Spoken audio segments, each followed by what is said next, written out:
People like you don't fly first class. Step aside.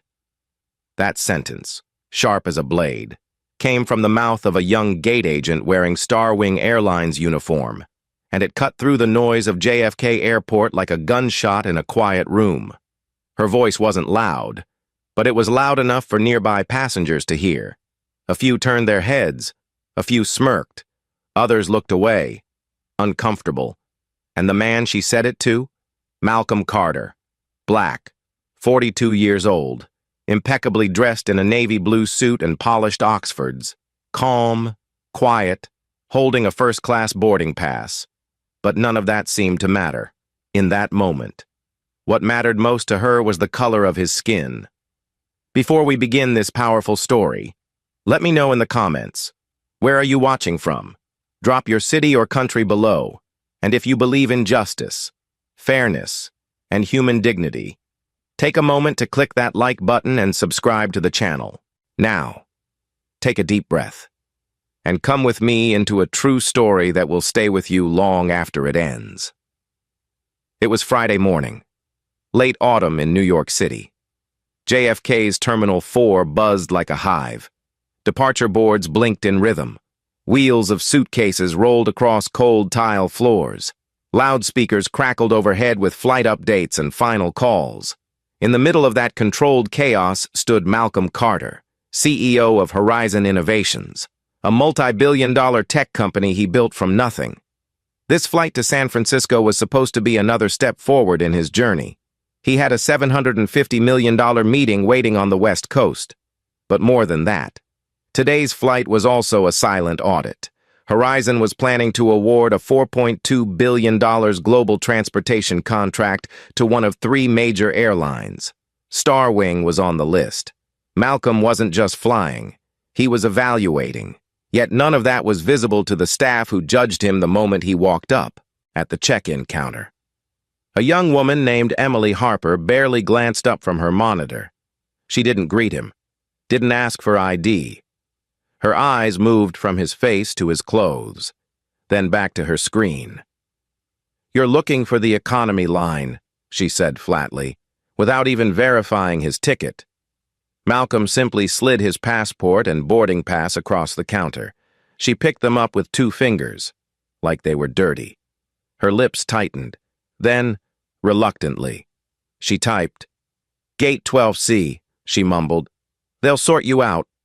No smile, no apology, no acknowledgement of his class of service, just dismissal. As Malcolm made his way through security, he noticed the tone shifting again. The TSA officer, Tom Reynolds, broad-shouldered and abrupt, flagged his bag without explanation. He was pulled aside, patted down aggressively, and questioned twice about where he was headed and why. Passengers behind him watched, murmured, and a few filmed on their phones. He kept calm. He always kept calm, but he felt it building. That slow, quiet anger in the pit of his chest. The kind he'd carried since he was a kid in the Bronx being followed in convenience stores. The kind that never really leaves. By the time he reached Gate 12C, boarding had begun for Flight 827 to San Francisco. 2 lines had formed, one for economy, winding and crowded, the other, sleek and quick, for first class. Malcolm walked confidently to the front of the first-class line. The gate agent, Sarah Mitchell, looked up and immediately stiffened. "Can I see your boarding pass?" she asked. Suspicious. He handed it over. She studied it as if it might be fake.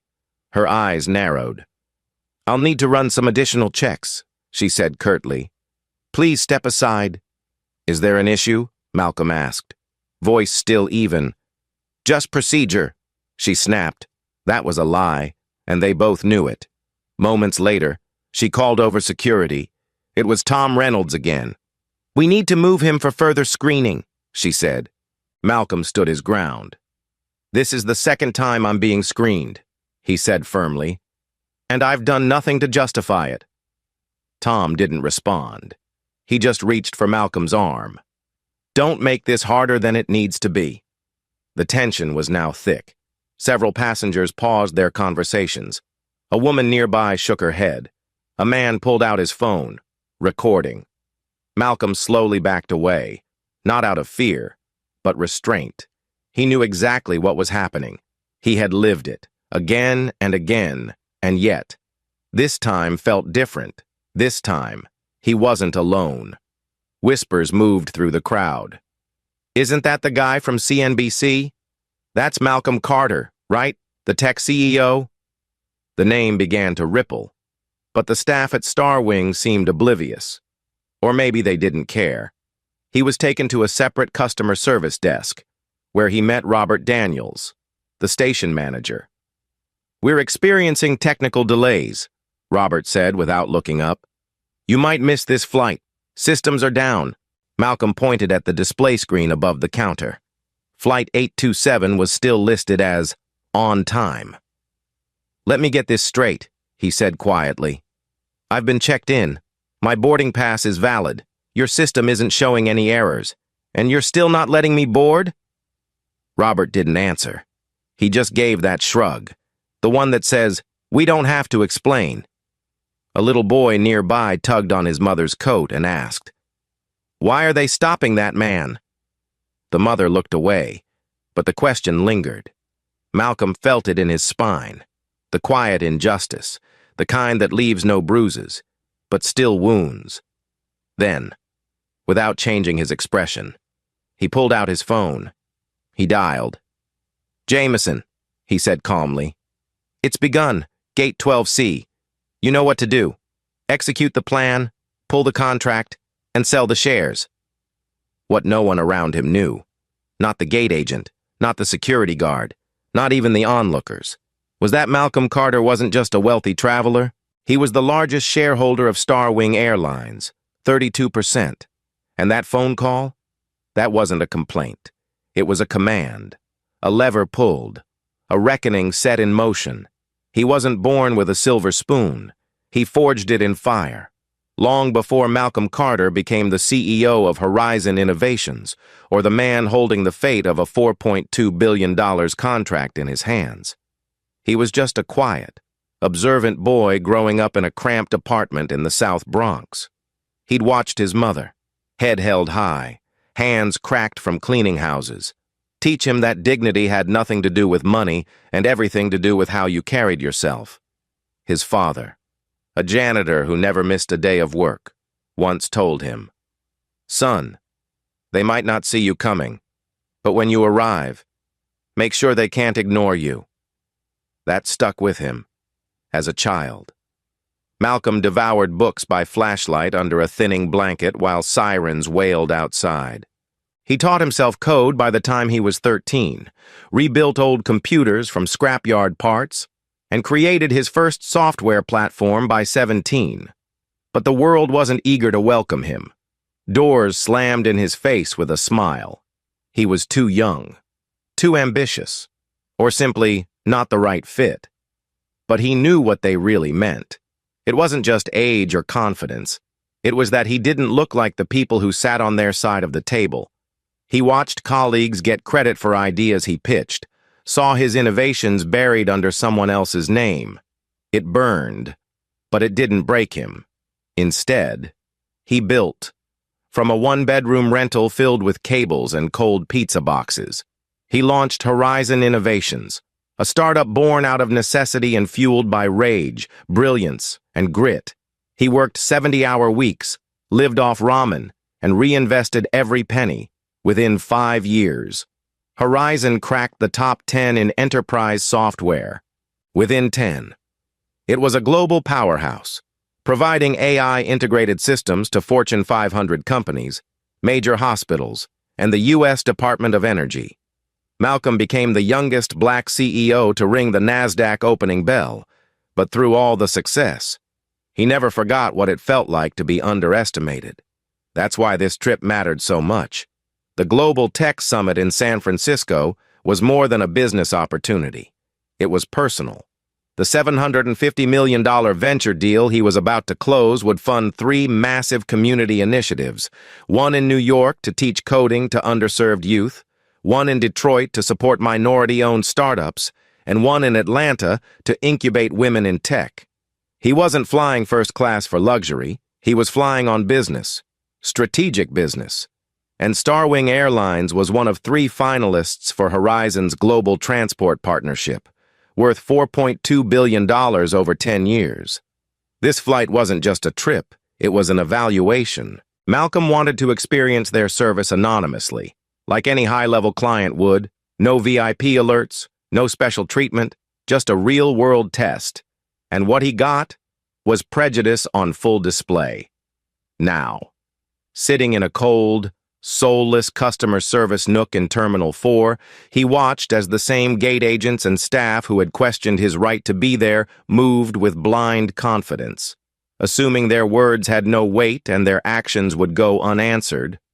Robert Daniels, the customer service manager, had returned to his post, sipping lukewarm coffee and avoiding Malcolm's gaze. The monitors above flickered back online. Passengers resumed boarding. Malcolm remained seated, silent, seemingly calm, but boiling underneath. He wasn't a man easily rattled, but today, the pattern was too familiar. He thought about the many times he'd been pulled aside for random checks, the client meetings where he'd been mistaken for the assistant, and the private golf clubs where security had followed him hole to hole. He'd always carried it with dignity. But now, this was no longer about his pride. It was about principle. He could no longer allow this system to operate unchecked. He looked down at his phone. Jameson Lee, his chief operating officer, had already begun executing the strategy they had designed months ago. Just in case. Protocol Alpha, they called it. Malcolm had hoped never to use it. It was built in secret. A full audit and contingency plan tied to the transportation contract, triggered only if Starwing failed its integrity benchmark. And now, it had, as per the plan. Horizon's procurement office had officially withdrawn Starwing from consideration. The Horizon Board, already briefed on Malcolm's real-time report, voted unanimously to reassign the $4.2 billion contract to United Airlines instead. Legal was already preparing the paperwork. Malcolm's 32% stake in Starwing, quietly accumulated through a subsidiary, was also now in motion. Nicole Evans, his executive assistant and lead counsel, had begun selling the shares in blocks. The implications were massive. Starwing's valuation, already shaky from recent PR scandals, would plummet once news hit the market. And that wasn't all. Horizon also had a pending ethics investigation into its suppliers. Malcolm had sat on that file for 6 months. Inside it were internal emails from Starwing executives mocking diversity training, documented pay gaps along racial lines, and first-hand testimonies from former employees, some of whom had reached out after seeing him speak at a leadership summit. He had the receipts, all of them, and they were ready to be delivered. At that moment, Malcolm's phone buzzed. A message from Nicole. Shares moving, media ping incoming, prepare for impact. He stood up slowly, buttoned his jacket, and walked calmly toward the gate. Sarah Mitchell was still checking boarding passes, pretending not to notice him. Tom Reynolds, the security officer, stood nearby, arms crossed. Malcolm stepped onto a chair near the gate. Eyes turned. Conversations stopped. "Ladies and gentlemen," he said with quiet strength, "my name is Malcolm Carter. I'm the CEO of Horizon Innovations. You may have seen how I've been treated here today. What you may not know is that I'm also the largest shareholder of Starwing Airlines. That ends today." Gasps rippled through the crowd. Phones were raised, cameras recording. A murmur built into a roar. Some passengers clapped, others stood in disbelief. Malcolm didn't need to shout. His truth was louder than anything a speaker could blast through the terminal. Starwing had just triggered its own downfall, and the world was about to watch it collapse. In real time. The moment Malcolm stepped onto the chair at Gate 12C and revealed who he was, the entire terminal seemed to freeze. Phones rose in unison, some already live streaming, others snapping photos. His voice remained steady, deliberate. He didn't need to shout. His words were cutting through the noise like a scalpel. I was denied boarding today, not because of a problem with my ticket, but because of a problem with how I look, he said. And while that may be familiar to many of us, what's different this time is that I have the means to respond. His eyes scanned the crowd, some passengers wide-eyed, others slowly nodding in understanding. Behind him, Sarah Mitchell's face drained of color. Tom Reynolds shifted uncomfortably, arms now uncrossed. Robert Daniels reappeared at the edge of the gate. Holding a walkie-talkie he no longer dared to speak into, Malcolm continued. Effective as of 10 minutes ago, Horizon Innovations has withdrawn Starwing Airlines from a $4.2 billion transportation contract. That alone will wipe out your growth projections for the next decade. Gasps followed. Heads turned toward one another. And additionally, he said, pausing just enough for the tension to thicken, my company has sold our 32% stake in Starwing. The shares are being offloaded as we speak. The news hit like a thunderclap. Several passengers checked their phones. One investor-looking man gasped and whispered, "He's crashing the stock." A few screens on nearby tablets and laptops began flashing headlines. Breaking, Horizon dumps, Starwing shares, amid discrimination allegations. Airport staff nearby looked helpless, unsure whether to continue boarding or abandon the gate. The crowd around Malcolm wasn't just listening. They were bearing witness. And then, from the back of the terminal, a woman's voice rang out. "You're not alone. Mr. Carter." It was Lisa Thompson, mid-40s, black, a frequent flyer. She stepped forward with purpose, holding her phone high. "They downgraded me last month with no explanation. Said the flight was overbooked, but my original seat stayed empty." Another voice followed, an older Asian man in a business suit. "I've had them move me twice in the last year, always when I board early, always after they check my name." It was Michael Chen. He stood shoulder to shoulder with Lisa. The crowd murmured in shock. What began as one man's injustice was now revealing itself as a pattern. Malcolm looked at them, nodded, then turned back to the staff. "This isn't just about me. It never was. It's about a culture that lets this behavior fester behind procedure and policy." His phone buzzed again. A message from Nicole. "Dow Jones alert. Starwing stock down 18.32%. Financial Times calling in 2 men. You're trending." He pocketed the phone. At that moment, cameras from local news crews came streaming through the concourse. One had clearly been tipped off. Another likely saw the viral posts and dispatched a team immediately. Within seconds, Malcolm was surrounded by microphones. "Mr. Carter, is it true you've pulled all contracts with Starwing? Are you planning legal action? What exactly happened here today?" He held up his hand. "All your questions will be answered, but not just by me. My legal team will arrive shortly with documented evidence. This is no longer just about an incident at a gate. It's about exposing what happens in plain sight when nobody with power is watching." One of the cameras panned across the staff. Sarah Mitchell looked like she wanted to disappear. Tom Reynolds quietly walked away. Robert Daniels sat down and buried his face in his hands. Then, cutting through the reporters, a tall man in a designer suit stormed in. David Thornton, CEO of Starwing Airlines himself. He looked furious, then desperate. "Malcolm," he said through a tight smile, "I believe we've had a misunderstanding. Let's talk. Privately." Malcolm didn't flinch. "There's nothing private about this. David, your team's behavior speaks louder than your PR statements ever could." David gestured broadly. "I can get you on a private jet.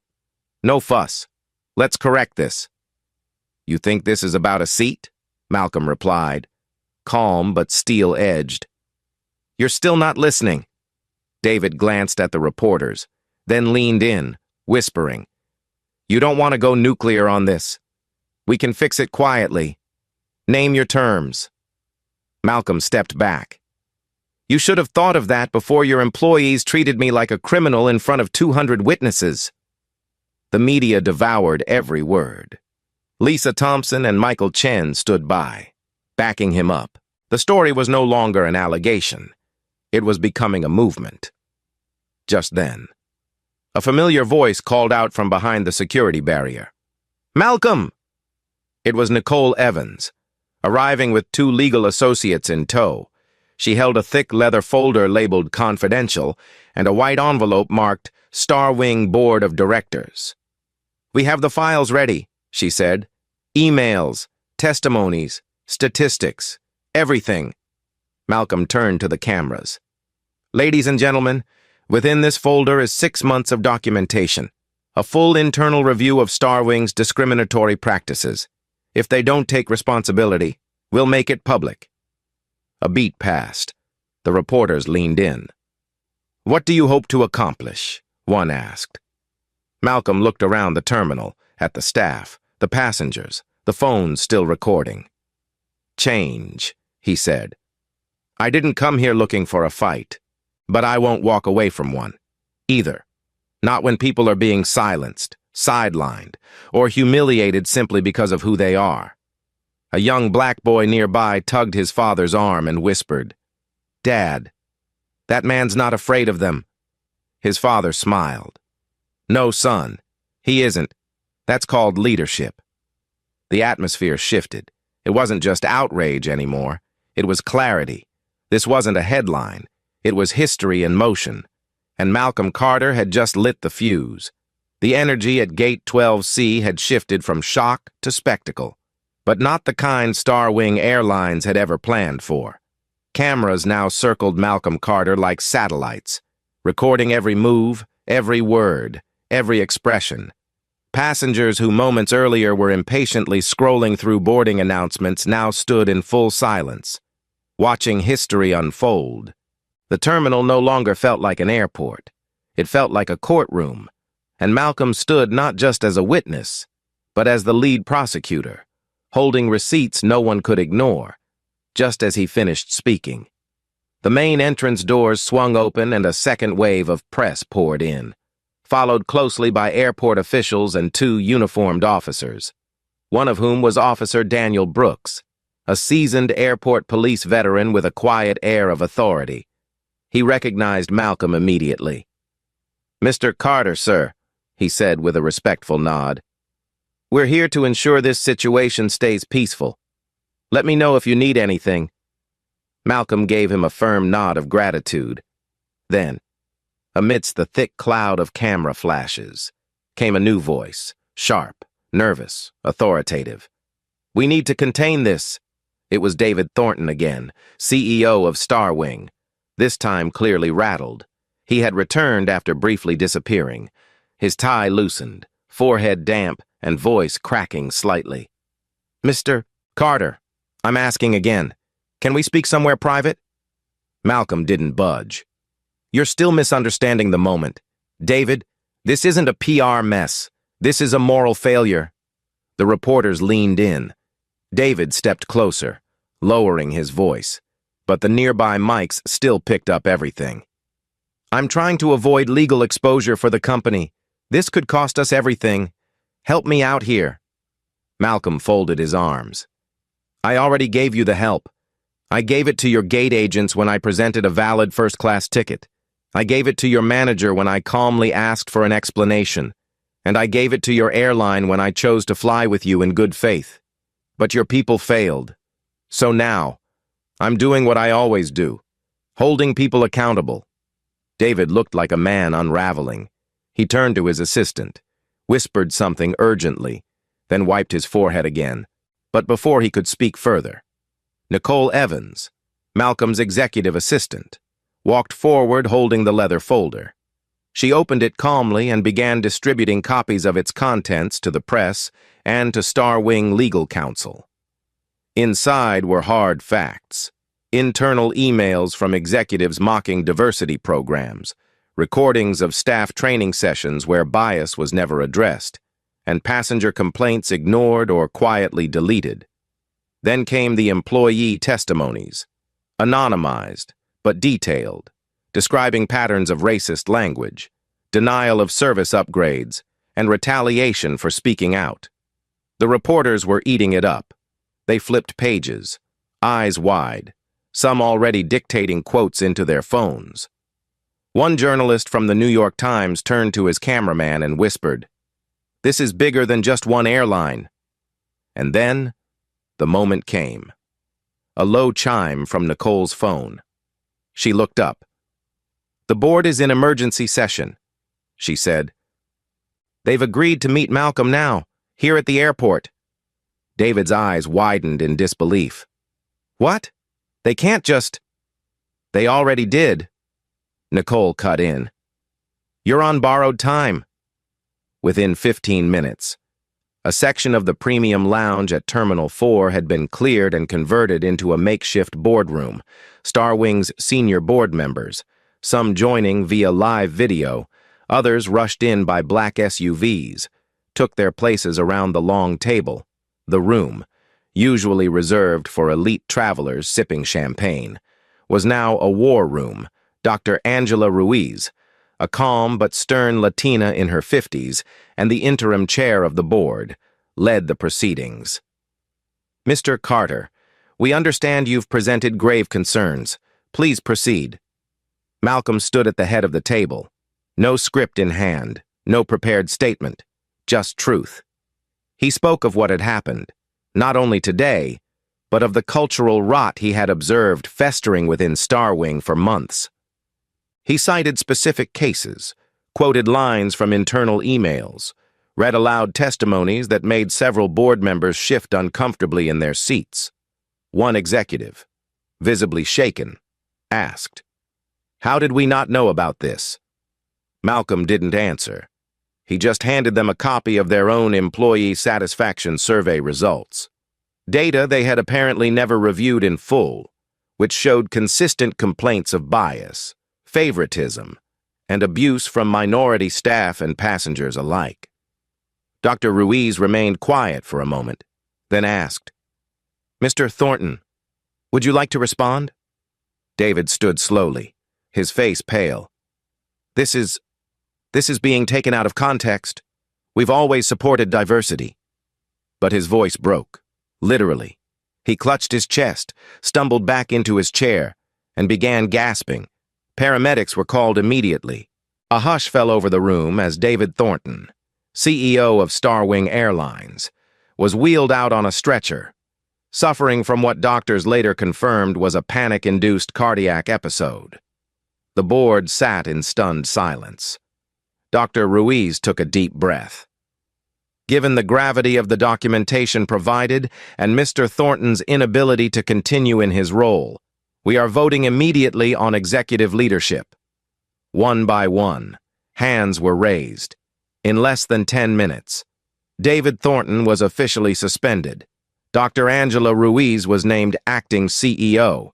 The board voted unanimously to temporarily ground all Starwing domestic flights for internal review and retraining, effective immediately. The decision sent shockwaves through the industry. Within hours, news outlets across the globe ran headlines like "Starwing grounded, CEO collapses, board ousted after discrimination revelations at the terminal." Stunned passengers learned their flights were being canceled or rerouted. But for the first time, most weren't angry. They were understanding. Some even applauded. A black woman holding a baby whispered, "It's about time someone stood up." Back in the lounge, Malcolm sat down, exhausted but resolute. One board member looked at him and asked, "What are you hoping to gain from this, Mr. Carter?" Malcolm didn't hesitate.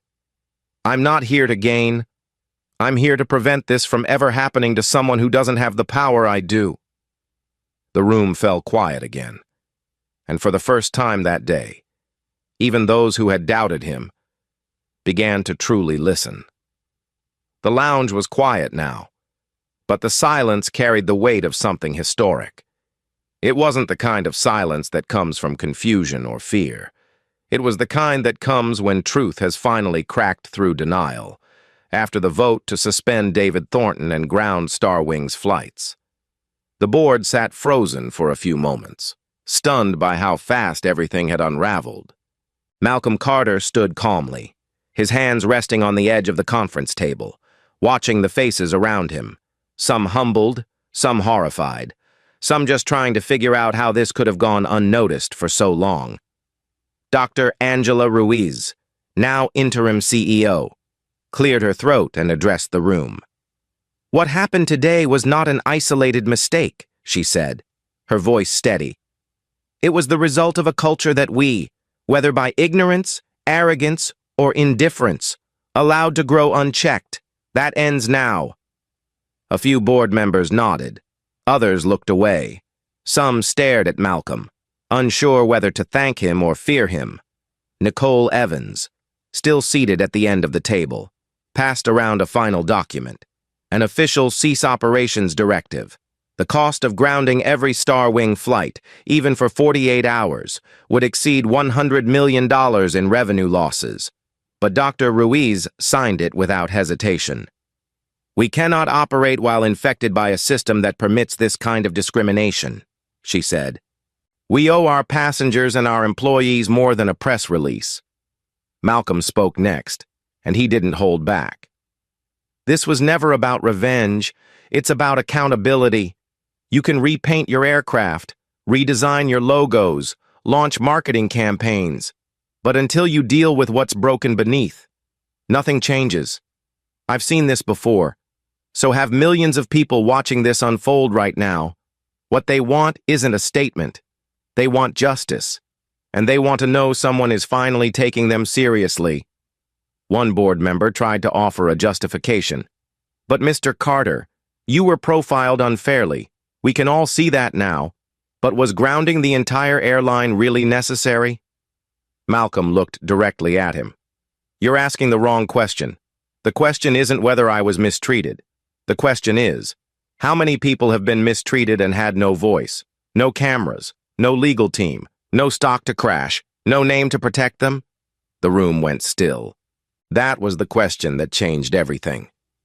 Nicole nodded quietly. She had compiled dozens of cases during their private investigation. Passengers denied boarding, downgraded without explanation, loyalty members overlooked for upgrades, even employees fired after reporting racial hostility, names, dates, emails, all ignored by Starwing until today. Malcolm continued. "I'm not here because I was disrespected. I'm here because this happens to people every day. People who never make the news. You just made the mistake of doing it to someone with leverage." The words hung in the air like thunder, outside the glass walls of the lounge. The ripple effect had already begun. Airline staff scrambled to reschedule canceled flights. Announcements rang out across terminals. "Attention all passengers on Starwing Airlines Flight 827 to San Francisco. This flight has been canceled due to internal operational decisions. Please proceed to customer service for rebooking or refunds." But for once, the passengers weren't shouting or throwing tantrums. They stood quietly, watching news unfold live on their screens. The headlines were everywhere. Black CEO crashes Starwing after racial discrimination incident. Starwing grounded. CEO removed in shock turnaround. Accountability in the air. One man forces change. Malcolm stepped away from the boardroom and found a quiet spot in the lounge to sit. He was exhausted, not physically, but emotionally. The weight of it all had started to settle in. He wasn't angry anymore. He was reflective. The fight he waged today had started decades ago, in boardrooms where he'd been talked over, in classrooms where he'd been underestimated, in airports where he'd been ignored. This wasn't a spontaneous explosion. This was the result of years of restraint, grace, and grit. Dr. Ruiz joined him a few minutes later. She sat down across from him with a sigh. "You know, I came from nothing too," she said. "My parents were immigrants. I worked my way up. I thought I understood what discrimination looked like, but I didn't see this coming. Not from our own people." Malcolm looked at her with tired eyes. It's not always about what we see. It's about what we're willing to confront once we finally do. She nodded. We're going to need your help. Malcolm, we need to rebuild Star Wing from the inside out. Not just the operations, the culture. He didn't answer immediately. Instead, he looked out the window where a row of grounded aircraft sat idle, their engines silent, their future uncertain. Then he finally said, I'll help, but not as a consultant, not for money. I'll help because I know what's at stake if we don't fix it. At that moment, Jameson Lee, Horizon's COO, texted with an update. All shares sold. Contract officially moved to United. PR teams aligned. Social support over 92% positive. Malcolm smiled faintly, not because he won, but because the system had finally been forced to look at itself in the mirror. He stood up, walked back into the boardroom, and addressed the group one final time. This is your reset button, he said. Don't waste it. Reform doesn't start with slogans. It starts with policies, hiring, promotion practices, accountability systems, and how you treat the people with the least power. That's what defines who you are, not your quarterly reports. As he left the room, cameras followed. Reporters shouted questions, but he waved them off. He wasn't interested in becoming a celebrity. He didn't want a book deal or a speaking tour. What he wanted was to never see another young black traveler pulled aside for random checks without cause. He wanted Lisa Thompson to board a plane without suspicion. He wanted Michael Chen to sit in first class without being told it was a mistake. He wanted the next generation to fly without fear. Malcolm Carter hadn't just shut down an airline's operations. He had cracked open its soul. And now, with the board reshuffled, the flights grounded, and the world watching, the real work of change could finally begin. The fallout was immediate and seismic. Within 24 hours of Starwing Airlines grounding its fleet, the aviation industry reeled like a shaken beehive. Stock analysts issued urgent downgrades. Travel blogs exploded with speculation. And airline CEOs across the country called emergency meetings with their diversity officers, some of whom, until that day, had been little more than figureheads. By the end of the weekend, 3 of Starwing's competitors, United, Delta, and American, announced sweeping internal reviews of their passenger service protocols. They didn't wait for regulators to force change. They saw the writing on the wall. The Department of Transportation followed quickly, issuing a nationwide bulletin proposing new transparency regulations, all U.S.-based airlines would soon be required to collect and publish data on passenger treatment by race, gender, and class of service. What Malcolm Carter had triggered at Gate 12C wasn't just a reckoning for one airline. It was a shift in the sky itself. Meanwhile, Malcolm remained quiet in public, but active behind the scenes. He declined interview requests. He turned down speaking invitations.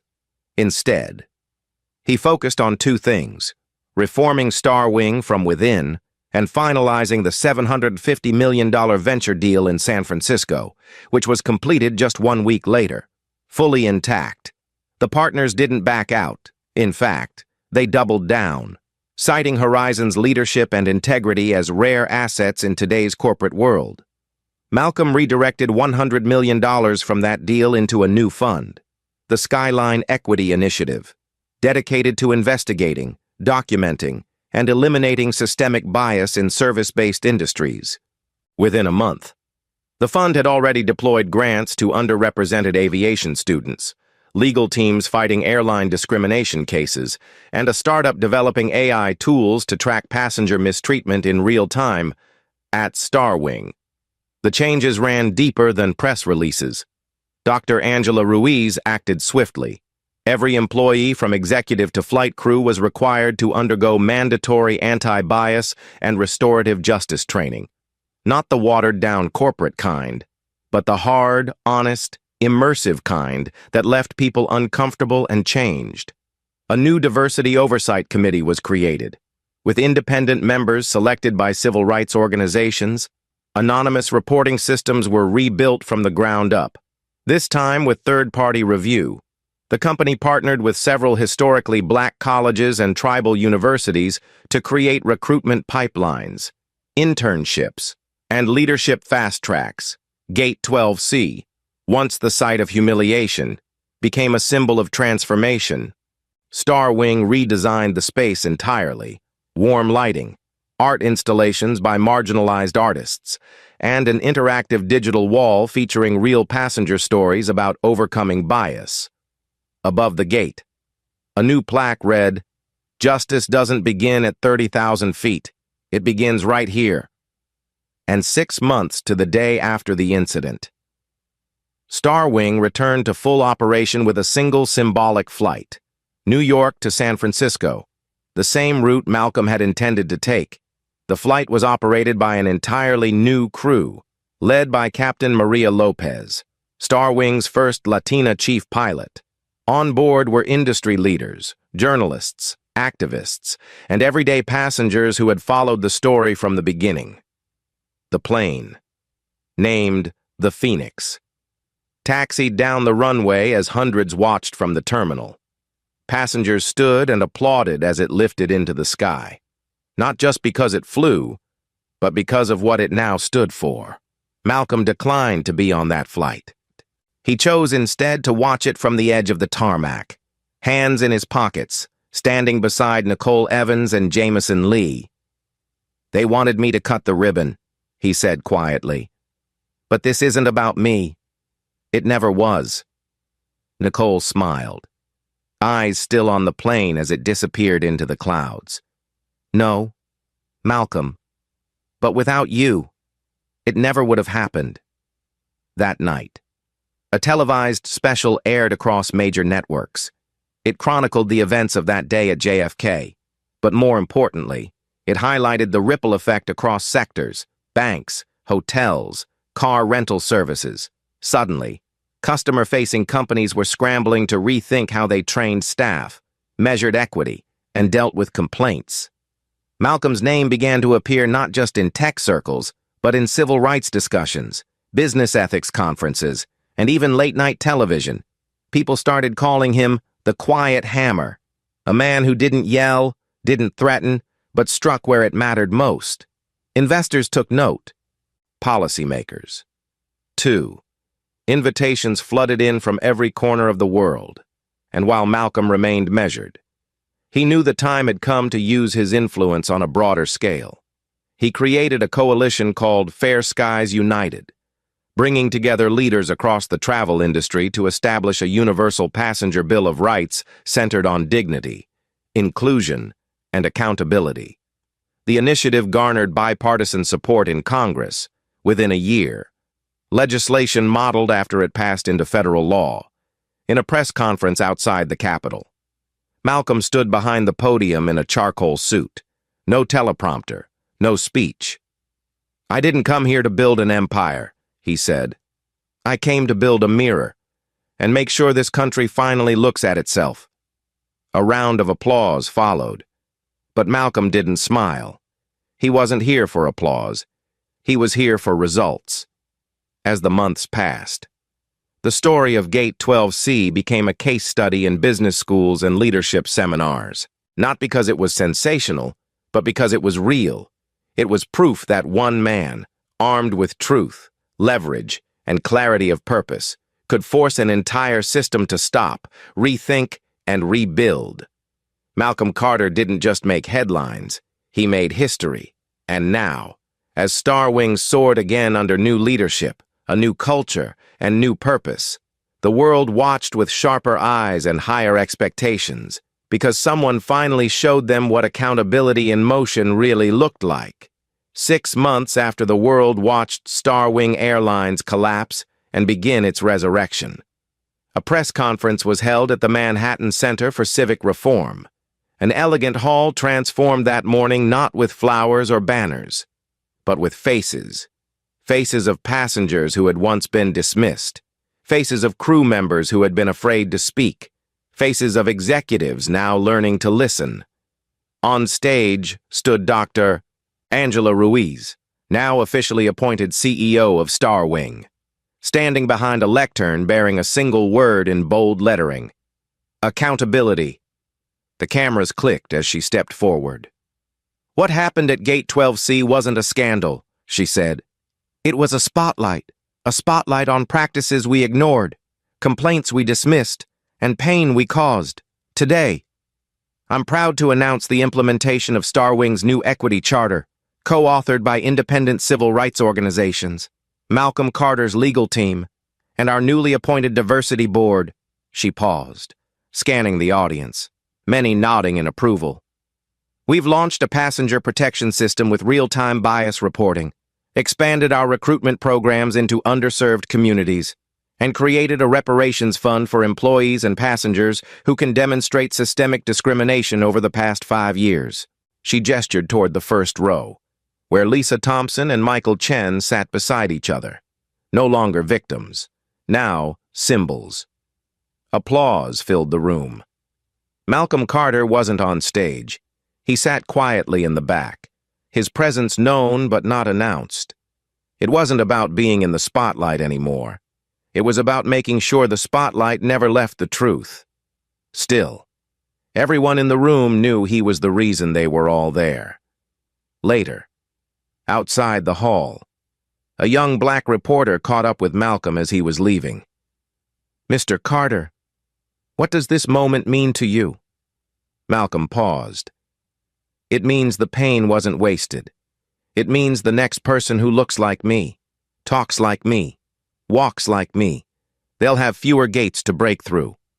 The clip would later go viral, captioned, "Leadership isn't loud, it's lasting. The story of David Thornton, the ousted Starwing CEO, also took a surprising turn. After recovering from his health scare and resigning from all corporate positions, he vanished from the public eye for months, but quietly. He had begun volunteering at a nonprofit that mentored underprivileged youth in New Jersey. Later, he reached out to Malcolm privately, not for forgiveness, but for perspective. Their conversation was never made public, but what emerged from it was a new initiative co-sponsored by the Skyline Equity Fund, one that brought together former executives and marginalized youth to sit at the same table and discuss real bias, real power, and real change. Malcolm once told a colleague, "People don't change because you punish them. They change when you show them what their silence cost someone else." That belief guided every reform that followed. And so, as the dust finally settled, as headlines shifted and the world's attention moved on to other things, Malcolm Carter didn't retreat into comfort. He leaned forward into legacy. At the following year's Global Tech Summit, the very summit he never made it to that day, Malcolm was the keynote speaker, not because he closed a big deal, not because of Horizon's continued dominance in the tech space, but because of what he represented. He stepped onto the stage not as a victim, not even as a CEO, but as a man who had walked through fire and emerged with something bigger than profit: purpose. The auditorium fell silent as he began. "A year ago, I stood at an airport gate and was told, without hesitation, that I didn't belong," he said slowly. "Not because of my behavior, not because of my credentials, but because of a story someone else had written in their mind the moment they saw my face." He let the silence settle before continuing. "But instead of shrinking, I stood. Instead of retaliating with anger, I responded with action. And instead of demanding a seat, I built a table." The crowd rose to their feet, but Malcolm raised his hand gently. "This isn't about applause. It's about momentum. You don't need to be a billionaire to make change. You don't need a boardroom or a camera crew. All you need is a moment of clarity and the courage to act on it." Outside the summit, posters of Malcolm stood tall with the words dignity, courage, change, but he didn't linger for interviews or praise. He quietly left the event and returned to what mattered most: mentorship that weekend. He visited a coding camp funded by the Skyline Equity Initiative in Newark. Among the students was a 14-year-old boy named Deshaun who said, "Mr. Carter, I want to build something that matters, just like you." Malcolm knelt beside him, looked him in the eye, and said, "Then don't just build it. Make sure it helps somebody." That boy would go on to win a national competition in software design the following year.